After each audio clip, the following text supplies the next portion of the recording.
Did they give you a sheet of paper to write down your Yes. breakdown?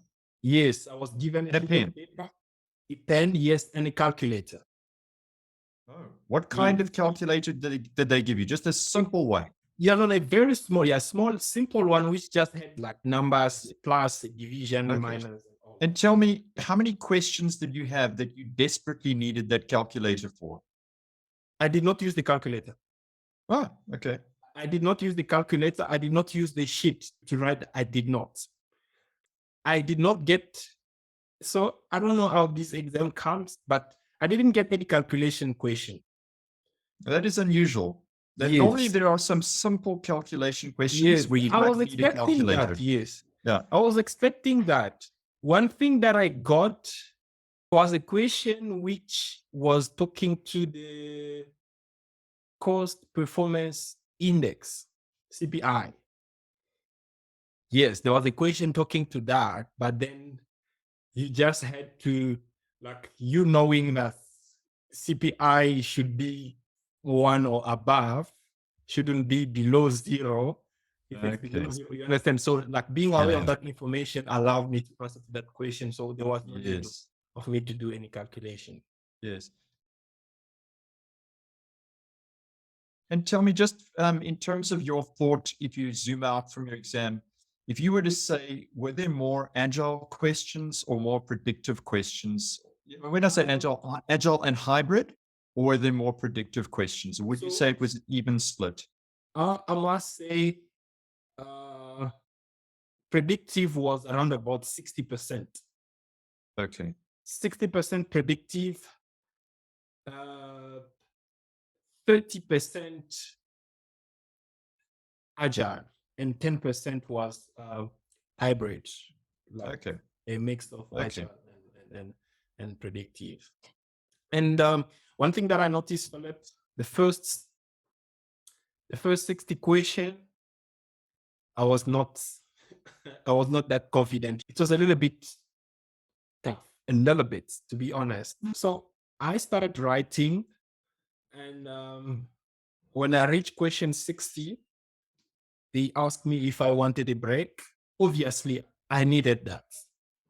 That's where you would get it. You will have a chance to actually drink some water, stand up, have a piece of chocolate or nuts or something, like for that 10 minutes. But also, you don't use all the 10 minutes. You use maybe 6-7 minutes because you still have to go through the process of being checked, like all that again.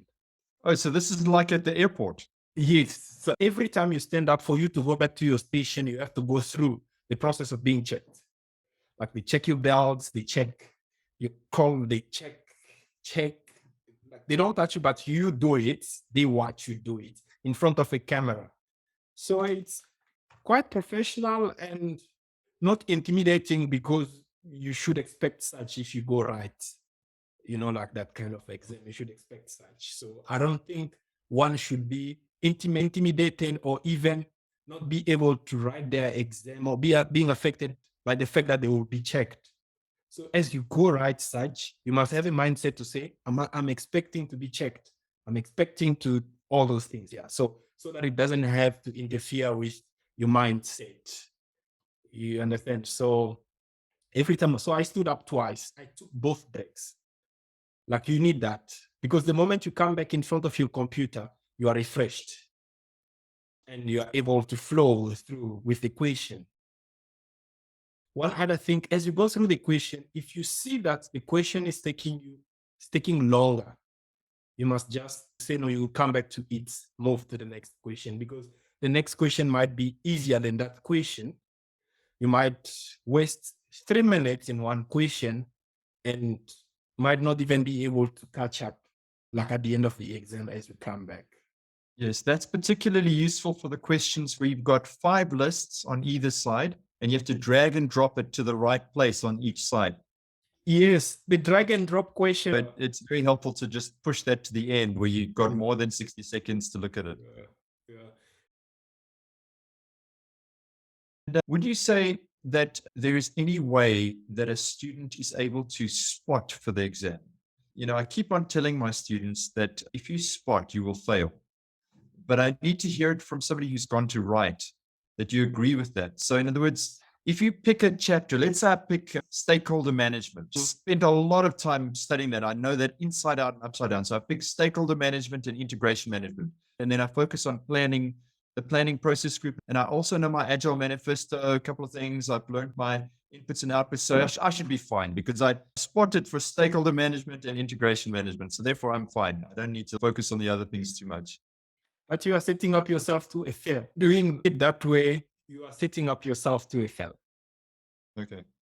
Because you should be aware of everything. You don't need to focus on stakeholder management and integration management.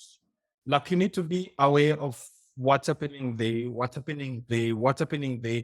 Like you need to have an idea of what's happening a little bit all over. Because even the way the questions are coming, if you have to go like, okay, which section is this, or which process, which part is this, like it's also going to be a waste of time, and you might not even be able to tell that this is stakeholder engagement or this is communication management. Like you might not even be able to pick that. So it's just a matter of being aware. You don't focus only on one specific subject, because it doesn't come like that to say stakeholder engagement or integration management. No, it does not come like that. So what you're saying is it's a lot more subtle. Yes, it's a lot more like they kind of touching everywhere. And you get a question, the problem is into stakeholder engagement, and that's the problem you need to solve. But in the answers, you're talking about communication. So you need to know, when we talk about stakeholder engagement, this is what's happening. And when we talk about communication management, this is what's happening, and things like that. So yeah, they focusing on one specific topic out of everything, it's not the way to do it. And tell me, in terms of management of time, did you find that you were fairly well prepared by having done some previous simulation and online exams? Did that help you with being able to pace yourself the correct amount of time per question? Definitely. If I did not go through so much simulation exams, Philip, I wouldn't have known how to manage my time during the exam. Understand? Because as I had to do those preparations, those simulations, I would see, okay, I've done 45 questions, but in 80 minutes, in 90 minutes, you understand, this is too much. I need to improve. So while writing the exam, I was also able to look back and go like, yeah, I need to push here, because am I doing well or not? Because yeah, time management is key. Because the moment you walk into the exam room, being aware of what you have to give, but then due to the fact that you don't know how to manage your time, it's going to make you fail because you won't be able to focus. Bob, tell me, how important is project management terminology? In other words, let's say I just had a very basic understanding of project management terminology. How will I do on the exam? This is one thing that I had to mention is you might have been coming from a project management background. And when you start, let's say, doing classic seminar, you need to put that aside, because classic seminar is giving you the PMI mindset. You understand? Like it's giving you the PMI language. You might know, because there are so many things that in reality, there are so many things that we get to deal with, you get to manage. But then if you take that, the exam, I don't think you're gonna really make it. So the terminology are also a key. I remember those papers, you gave us quite a number of papers with definitions and meaning of word at the beginning of the classes. I went through all of them. So as I was coming across each word, you understand? At the beginning, for instance, you gave us critical path, for instance, the meaning of critical path. I read the meaning of critical path until I got to the chapter where we did schedule management, define activities, critical path.